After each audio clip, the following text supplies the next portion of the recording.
All of you have heard of what recently happened to an army major and his fiancée at a police station here at Bhubaneswar.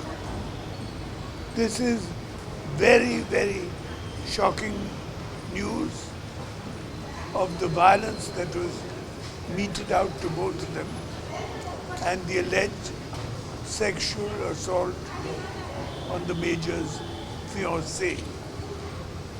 We demand a full judicial inquiry into this matter, and action must be taken very quickly. Sir, DCP is telling that modern police station of Bharatpur was inaugurated by your government. So, in such a model police station, why is it not being installed? Well, now as they've announced quite clearly, they've been there in government for more than 100 days. They've had enough time to see to all this.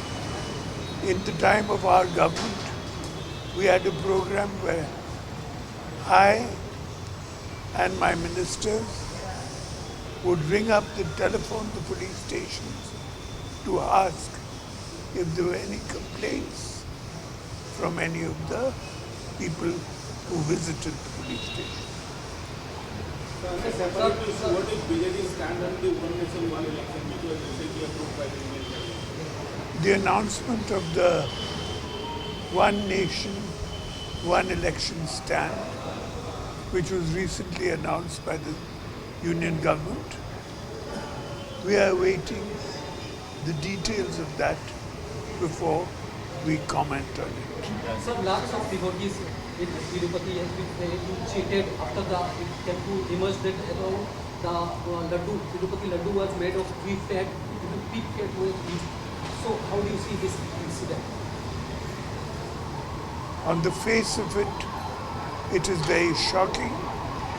We will await the details to find out the full picture. So one last question. How do you rate BJP government's past 100 days, which was completed?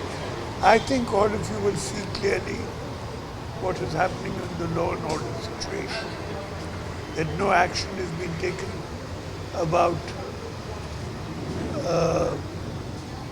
the violence meted out by the governor's son to a officer on duty. The recent event on the army major and his fiancée, the strong news of corruption on all fronts of the state, and the general incompetence of the state government. Thank you.